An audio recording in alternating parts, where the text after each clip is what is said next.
but you got to enjoy the little things because you never know. In the future, you might look back and realize those little things were the big things.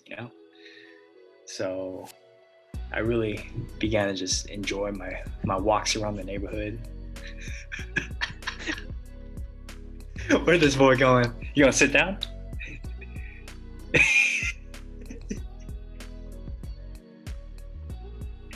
What's going on, people of the interwebs? Welcome to the Compound Interest Podcast, where the three boys, the three homies, talk about everything personal development, fitness, and finance. Today's episode 1, so this is gonna be lit. Let's meet our co-hosts over here. We got Mr. Pogi Boy himself, Nathan, the bustiest man in the world, Bustos. Say what's up, Nathan. I also go by Tito Boy. Check out the TikTok for that. Yeah, so I'm just a 20-year-old broke Filipino kid trying to do big things. That's all I gotta say. You're not broke, bro. You're not broke. You have the wealth mindset, bro.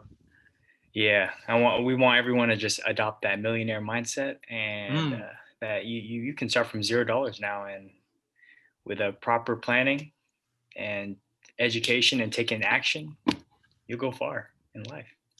All right, stay busty, my friends. Let's meet our second co-host, the man that makes all the technical magic happen in the background. Let's meet Matthew. I like it in the back end. Fajardo. Oh gosh, what's up, guys?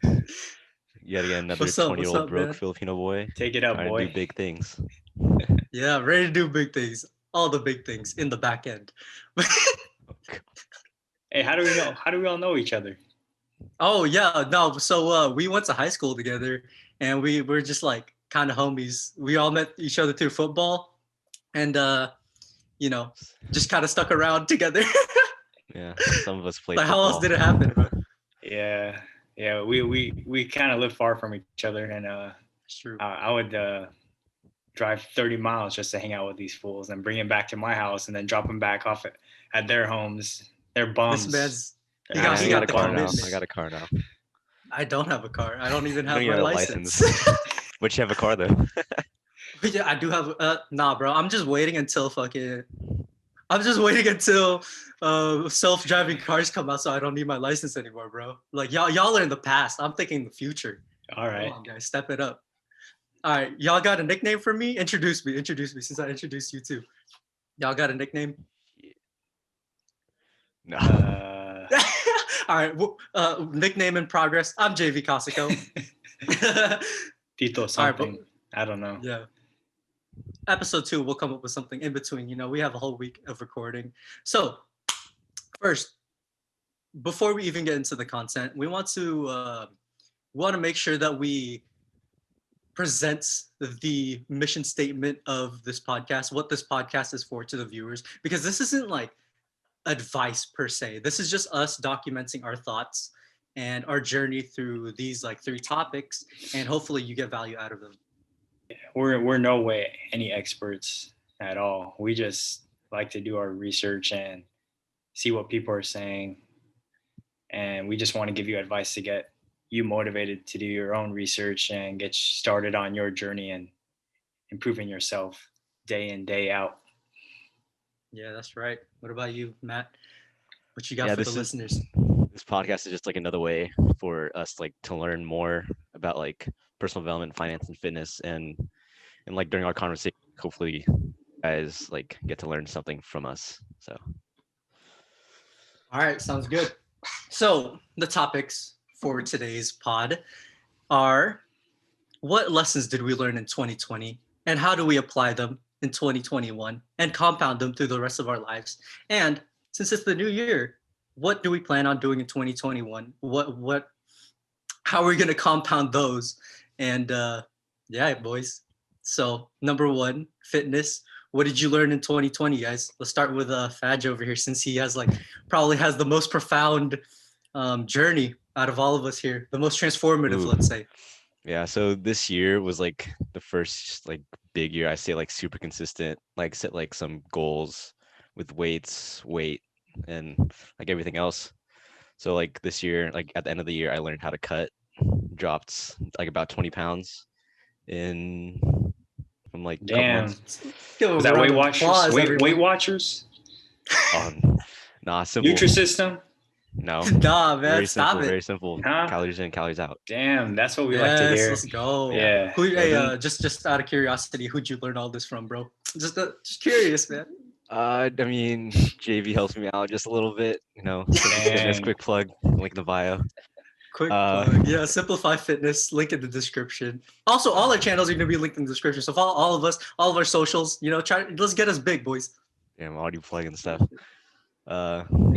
Also this year, Back I end. learned I learned Plugging what up the works back best for me with fitness, like the type of workouts I do, like the things I need to do like before workout and like after workout, like to feel like the most optimal, and just ultimately just listening to my body because I feel like push myself and like I feel like trash next day, like I gotta do something different, maybe take that day off to like recover and just like not be too hard on myself, like if I do like miss a day. So Right. So just for the viewers out there, Matt is like in his first like 2 years of this fitness journey, and he's already figuring out intuitively like how Nathan and I know this because we studied this in college. We're kinesiology majors, but the SRA curve, stimulus, recovery, adaptation, he's really figuring out that balance because, you know, when we all first started, we all were too heavily focused on the stimulus area and not focused enough on the recovery area, but they're kind of equally important because you don't get better during the stimulus phase, you get better and you adapt during the recovery and adaptation phase. So he's figuring that out intuitively. I didn't teach him anything.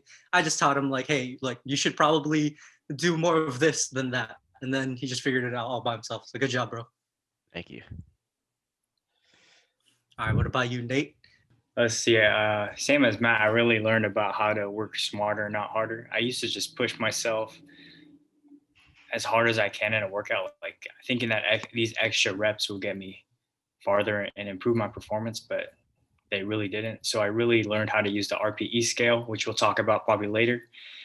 Um, Basically, you can work to a certain point that you think is manageable, and rather than judging your intensity and what you want to work to based on the weight, you kind of feel what's right for you.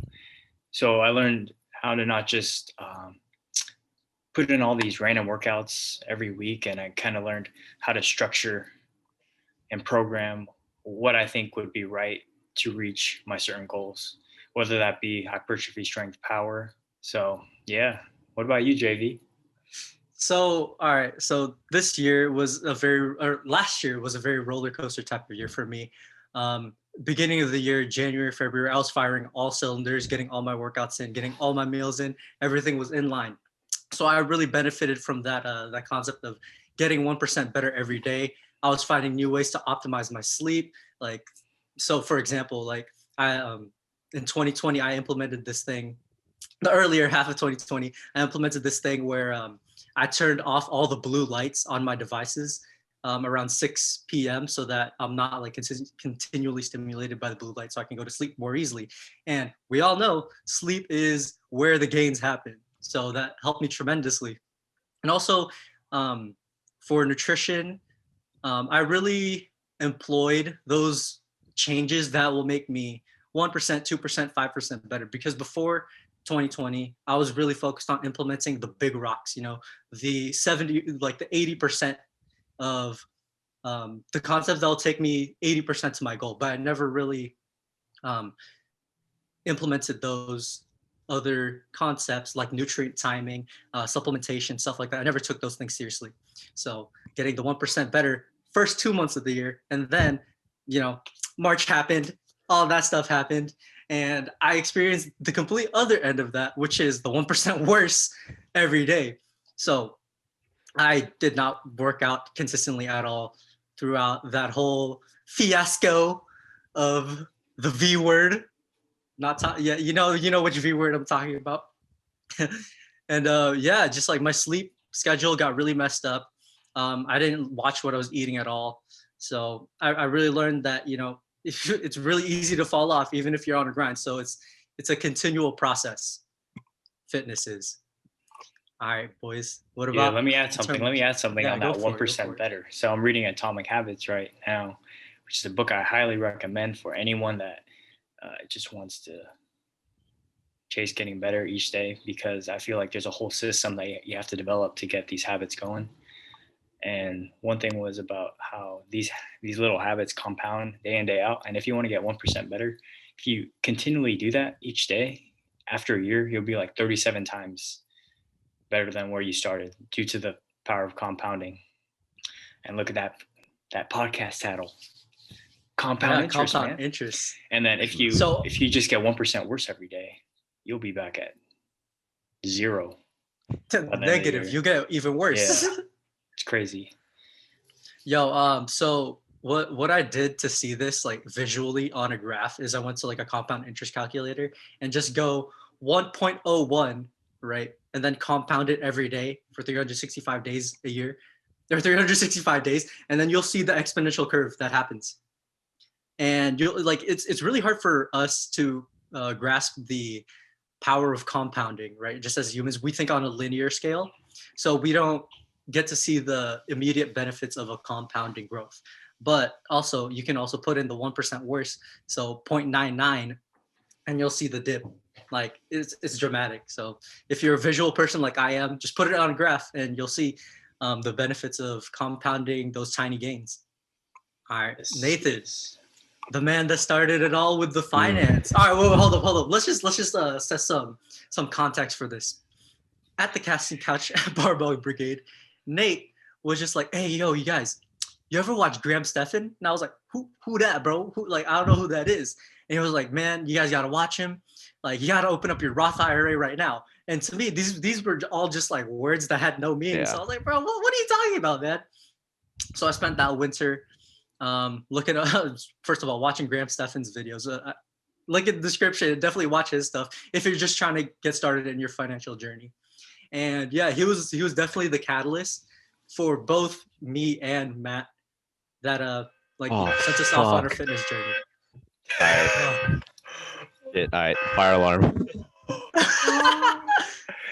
Dude, Matt, you forgot to turn off the stove. Cooking that I didn't even use the sinigang, stove. bro. All right. I kind of All gotta right, go. you can stop recording. All right, so Yeah, long I'll story turn off short, Yeah. before we got interrupted by that damn fire alarm, Nate was the catalyst through which Matt and I started our journey, our fitness, not fitness, financial journey. So Nate, what are your financial goals or what did you learn about finance in 2020?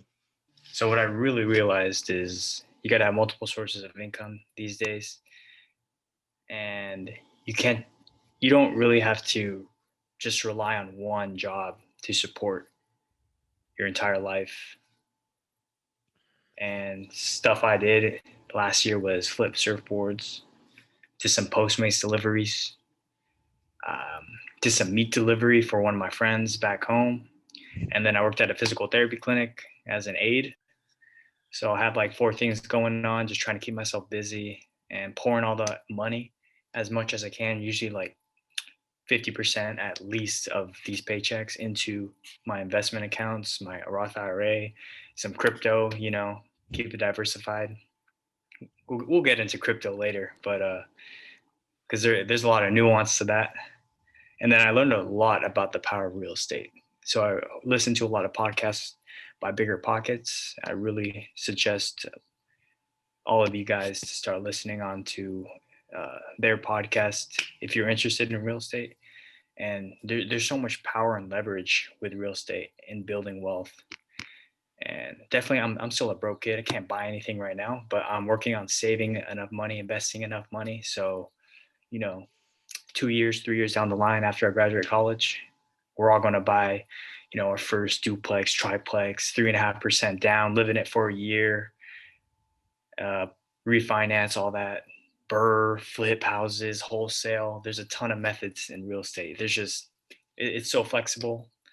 And I feel like I really have a passion for, I don't really know yet if I have a passion for real estate, but I'm really interested in homes and renovating because, as a third grader with my family, we'd watch House Hunters, Flip or Flop, Love It or List It. We just love HGTV. We love going to Home Depot, IKEA, Lowe's, man. Yeah, I really like renovating. So I think, I think real estate is something I really want to dive deep into in the future. as a tool to supplement my income.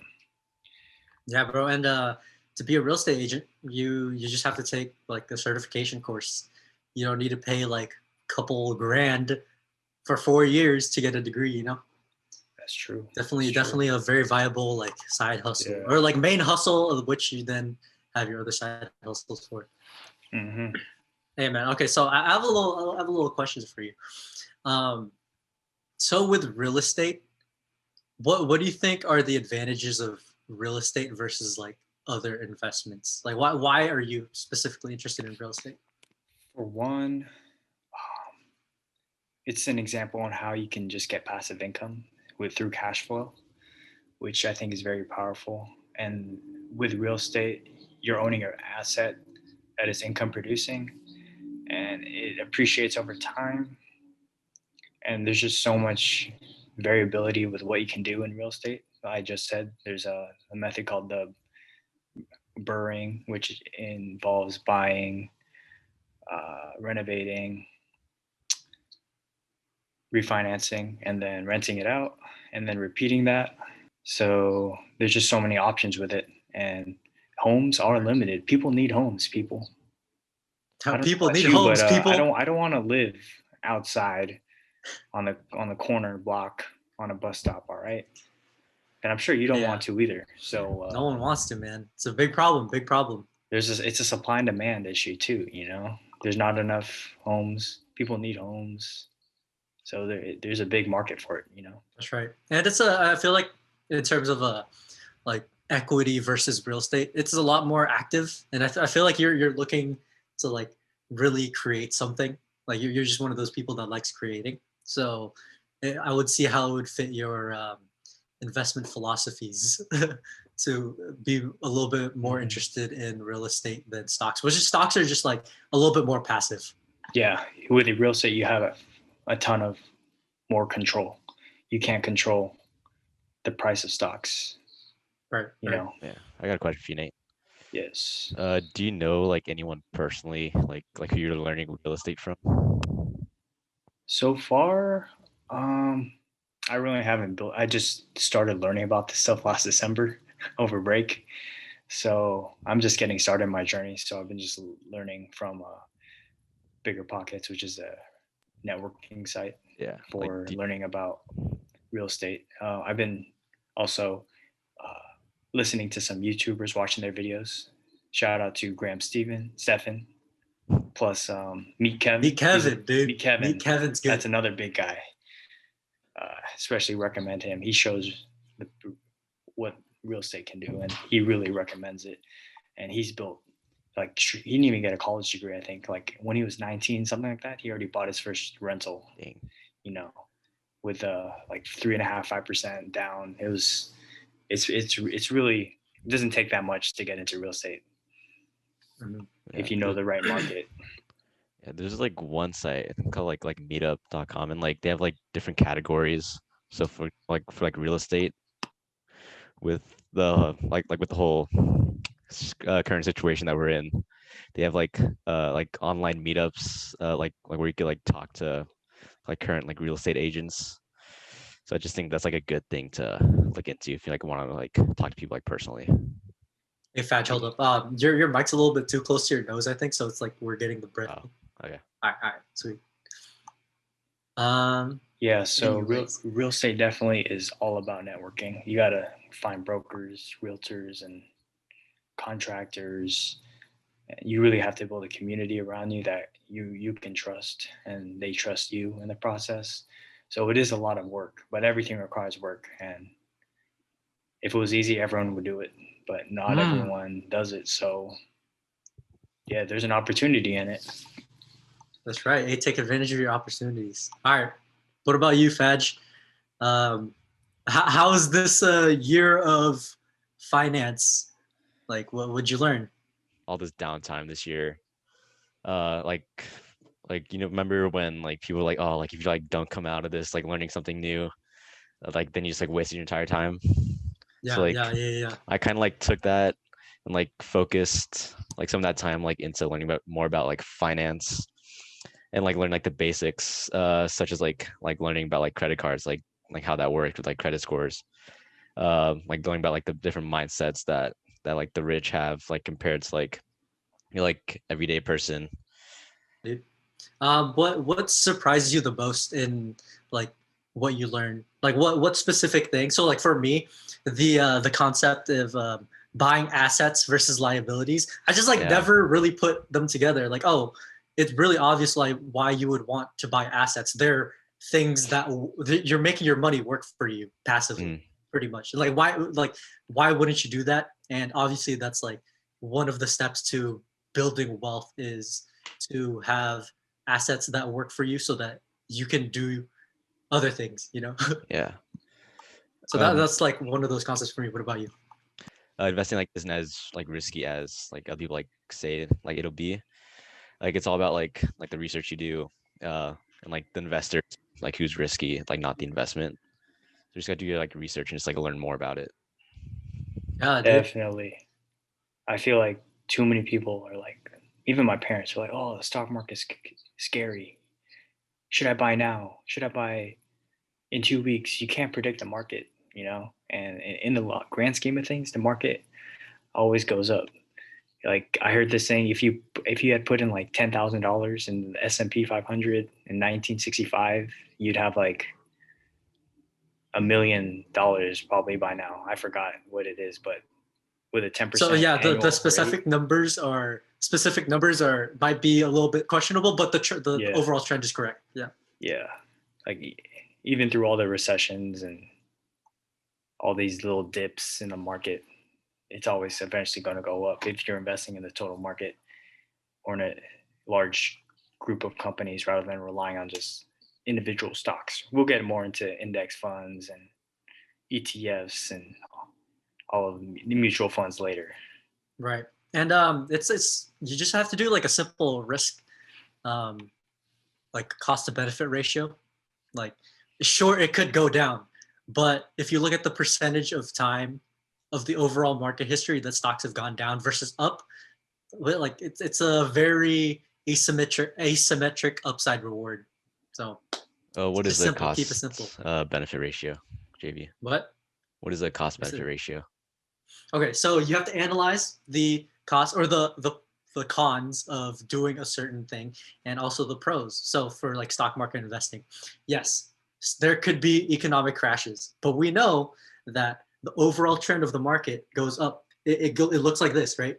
Goes up and down, but the overall trend is up. So I don't know. Why would you not invest in an overall trend that goes up? Because we're here, we have a long-term mindset. Maybe if you're a trader and you're looking to make money in the short term, in terms of weeks or maybe even 1 year, yeah, there's a lot more risk in that because the market, you can't, like Nate said, you can't predict where the market's going at all.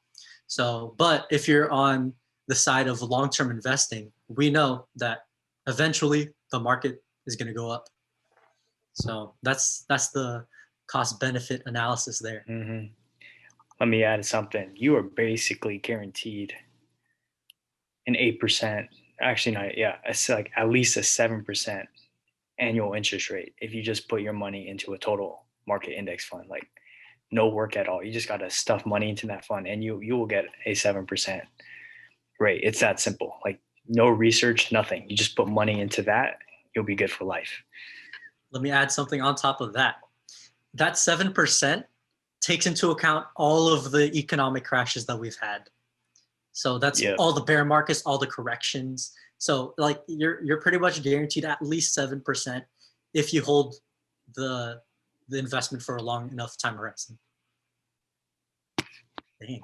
All right. So for my finance, I really learned, or it really this new venture into a new discipline really taught me that the importance of fundamentals and really learning from the ground up.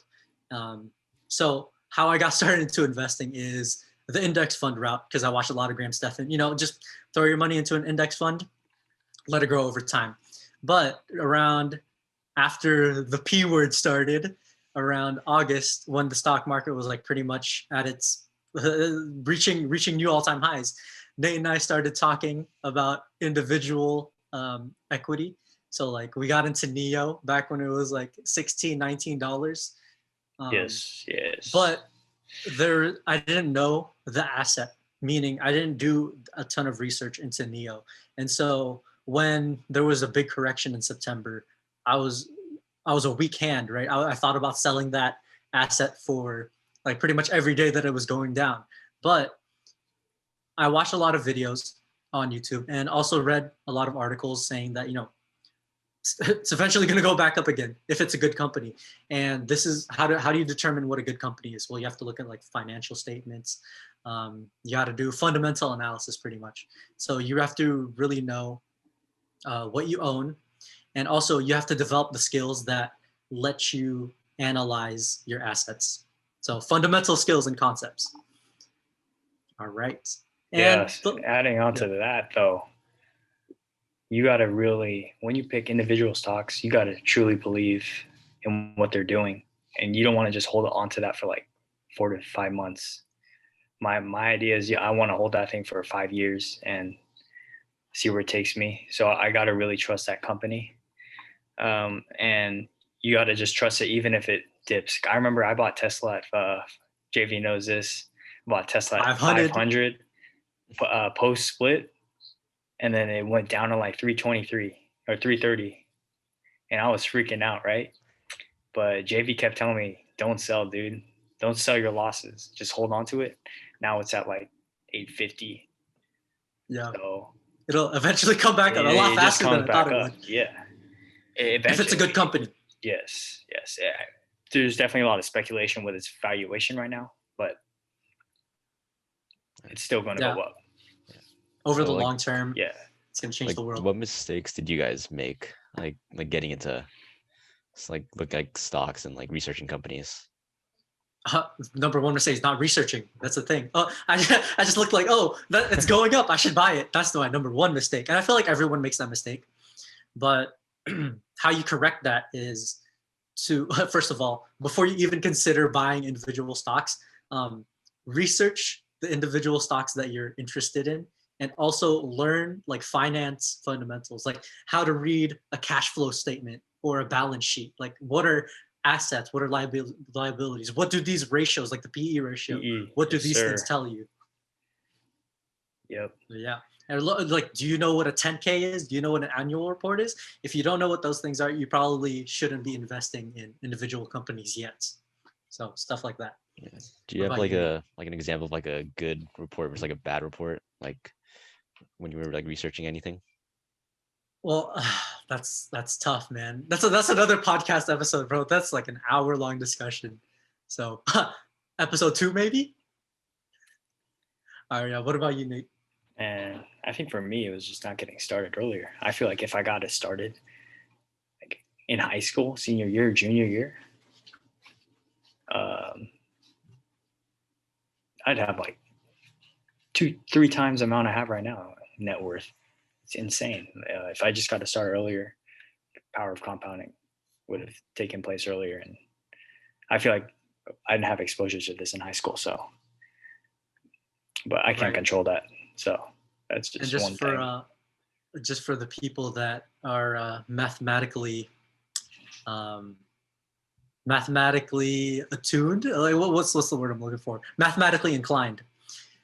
In compound interest, the variable of time is an exponent. So it's like, let's say the principal amount is p. It's p to the time t. So the amount of time that you're in the market, that's the value. That's like the most important value to the growth of your investment amount. So it's not linear. It's not linear. All right, boys. And also, okay, so here's the thing. We were, this was initially just supposed to be a fitness and finance podcast, but I felt it was necessary to include personal development because I feel like fitness and finance people are, for some reason, just attracted to personal development right after they get into the fitness and the finance aspects of things. So they all draw to this one subject that is personal development. So boys, I don't know who wants to take this first, but what did you learn in retrospect, 2020? What happened with the personal development now that we've had time to reflect? I mean, I can take this. So like with like all that downtime, like I like wanted to make sure to like learn, like to learn new things, learn more about things like I already kind of know.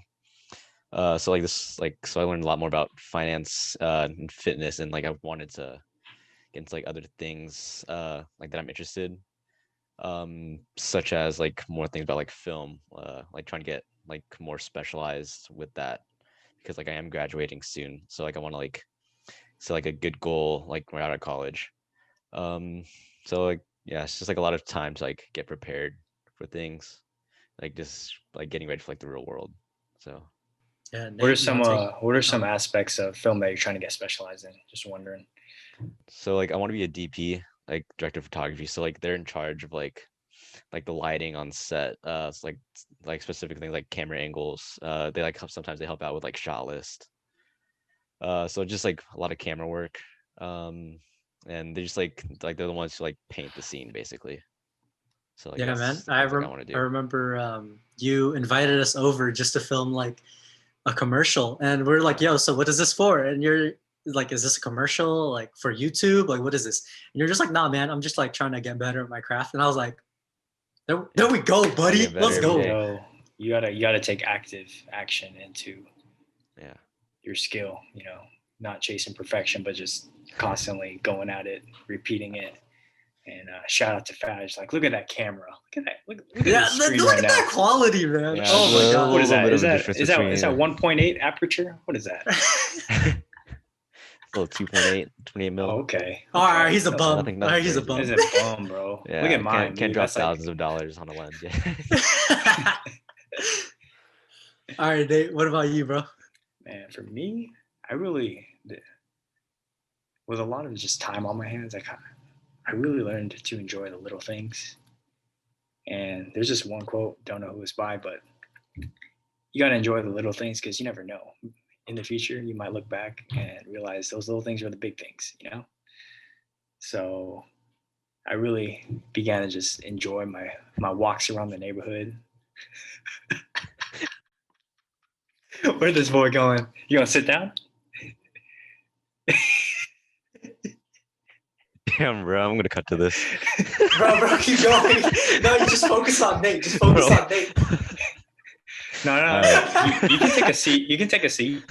No, that's all good, bro. Hey, My thing touches the water, bro. pull, pull down the fans, please. Damn, bro, they're just about to get deep with enjoy the little things. You just call it your little thing, bro. Hey, these are the little.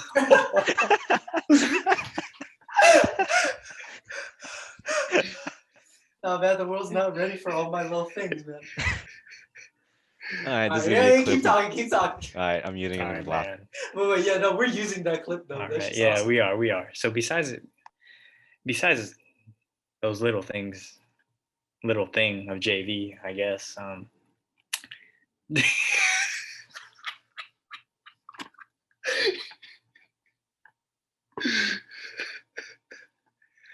All right, so while JV's in the bathroom excreting his bodily fluids, maybe we don't know what's going on. um, yeah, so definitely learn about and just enjoying the little things. Going on these bike rides around my block just felt so soothing. Noticing the trees, the birds chirping. It really just made life seem more enjoyable. And then another thing I really learned about is just trying to diversify my principles and mindsets. I've really liked Matt with his diversification of approaches. I read this book called Range. Highly recommend it. I know JV knows about Range, and it's all about the importance of just learning about different principles such as science, and all different fields within science, psychology, all different fields within psychology. And you gotta to solve problems nowadays, you gotta pull from all these different areas of thinking. And that's how we gotta change the world that way. We can't just specialize in one thing because then you get so narrowed in on that and you get that tunnel vision and you don't have that perspective to think in other ways. And in order to solve problems, we got to think in a bunch of ways. So yeah. So JV, how was your break? My break. Yeah. It was good. Okay. Nice. It was Nice. good. All right. So wait, was that referring to my bathroom break, or was that like Yeah, you're my? I don't know what you did in the bathroom, but yeah. Don't Damn. worry about it. Bro, wait, No. can we keep that? Can we like keep that? No. Like, I bro, think that's we comedy. have we're to, bro. gonna That's funny. we're gonna post that as a clip on like Instagram or something. Yeah, that's an Instagram clip. Bro, like Sure. this thing. Oh gosh. That will get us views, bro. Our parents are gonna be watching this, boys. I hope you know that. I don't care. All right. Anyways, so yeah, for my personal development, I learned mostly because of Range by David Epstein, like how Nathan was mentioning, the importance of critical thinking nowadays. And I'll attack these through two fronts. So critical thinking, why it's important for me and the boys, and also why I think it's important for everyone else. So critical thinking is important, especially for us, because we're fundamentally trying to change the behavior of humans that have been ingrained for thousands of years through evolution.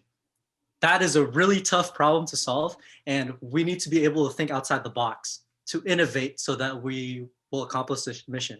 Okay, so if you think about it, innovation, like for innovation to happen, you have to have an ability to take in information, synthesize that information, and then create something new from that information. And what I found for myself personally, um, I'm more of a regurgitator of information just because I've been optimized to do well in school, which is then you get tested, you get lectured, you get tested, you get lectured, you get tested, and that creates a reward system for people that are good at regurgitating information.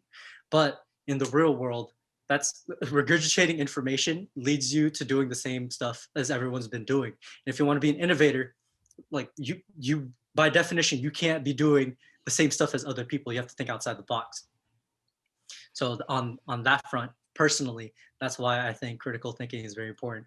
And just for the world in general, and this was really highlighted to me in the 2020 elections for America, the hyperpolarization of politics. We need to, as consumers, we need to be able to parse out the sensationalized content from the truly informational content that offers nuances into other people's views. So let's go through a thought experiment here, boys. Can we all agree that Facebook, Google, Instagram, all of these services, they're in the business of showing us what we want to see? Like unmute Yes, yourself. sir. Is that true or not? Yeah, that's true. It's They're true. always listening. Yeah. So they're always listening. They know exactly what we want to see. So just for example, YouTube's algorithm has gotten so good that I don't even look at my subscriptions anymore. I just look Same. at what they suggest, Yeah. and I just That's click true. on that because I'm like, That's man, true. they know my preferences better than I do. Crazy, right? So yeah, so they know what we want to see, and what an unintended consequence of this is that we only see things that align with our values. So we have a very narrow view of the world, and it basically creates an an echo chamber of ideas and confirmation biases. You know, so now it's pretty much our responsibility as a generation, as like this like new wave of people that have had this tech ingrained into our whole lives, into our daily lives and all that stuff. It's our responsibility to be, how do I say this, responsible consumers of information, so that it allows us to have a nuanced and what's another word, civil discourse of discussion amongst people with other people that have different ideas from ourselves. So I think it's really dangerous to become trapped in that echo chamber. And if you don't have critical thinking skills, you'll never be able to parse out truth from misinformation. And, you know, it's just really important to the health of the global, um, like all the global, we're pretty much global citizens now, right? We're all connected by the internet. So this is a global problem. This is not an American problem. It's just that the American elections showed us like really how far this problem has come. So yeah, Dang, thoughts on bro. that, Global boys? You citizens. sounded like Chamath, first of all. Shabath, let's go. Hey, Uh, everyone in the comments, tag Shabath. We want to have him as a guest you in want the him on the podcast. podcast, please. You also sounding like have you watched Social Dilemma on Netflix? Have not. It was a Netflix documentary, really pointed out this and how social media, all these sites have now engineered and are kind of rewired our brain pathway to believe certain things. We've always thought like, oh, technology is bringing the world together in a way, but it's kind of separating us into different thought systems and values, which is crazy. Um, but yeah, that's kind of really good point. It all goes back to just being a learn it all, not a know it all, and continuing to question your beliefs with skepticism. Like it's not bad to be a skeptic. You should always continue to question what you're learning, because the more you learn, the more you don't know. That was something I Yeah. learned from a high school teacher. The more questions you have.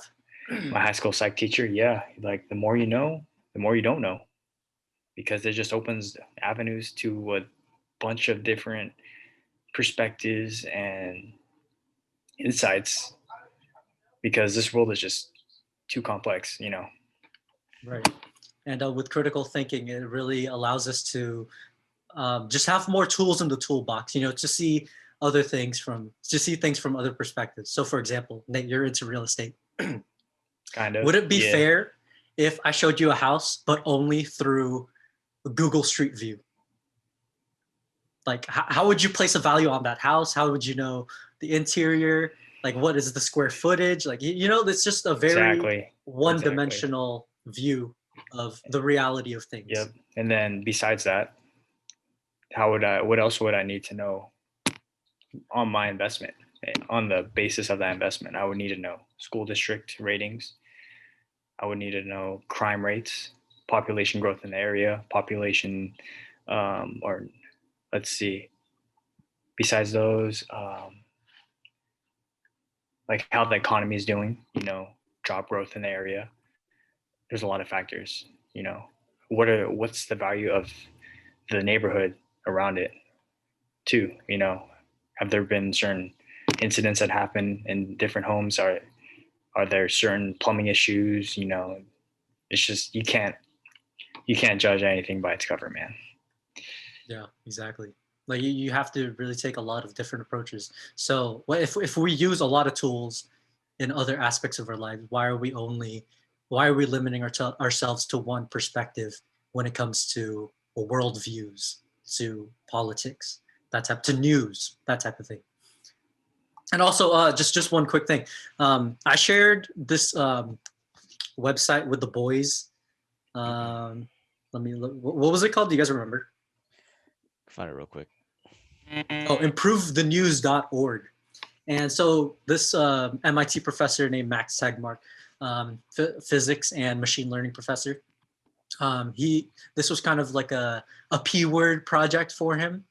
And what it does is it pretty much just like aggregates news content. And there are sliders to where you can filter news through these sliders. So for example, like one of the sliders is, does this news article align with left or the right? If it's more incendiary or like sensationalized versus academic in format and that type of stuff. If it's a critique or if you're pro this one issue or a critique of this one thing. So it just allows you to see the whole spectrum of news.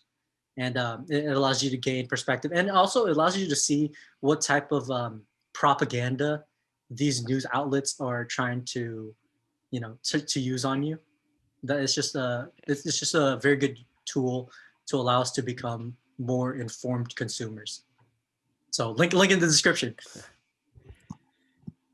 Love to hear it, man. I don't understand why we're so polarized, man. We learn. I feel like the solution is just to get the best from both sides and figure out where we can be in the middle and move on from there. Just doesn't make sense what we're doing in this country. But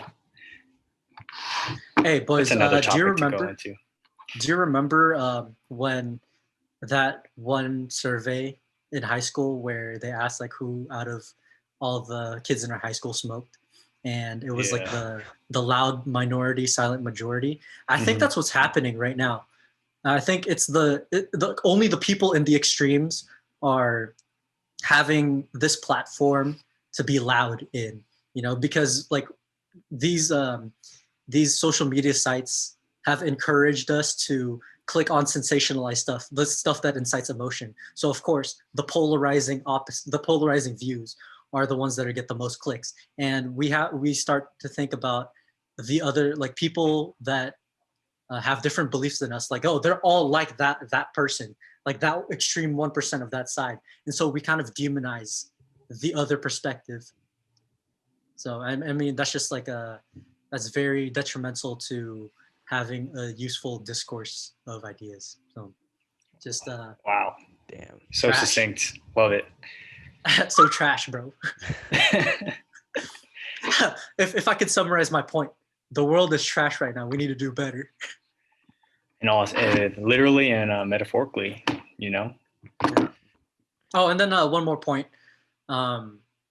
So yeah, critical thinking is a very important skill, because especially for this channel, just because we're trying to instill values that go against like your what's the word I'm looking for? Like your set point, your comfort zone. Mhm. No Mhm. comfort zone, baby. No comfort zone. That's what we're all Yeah, about. so Man.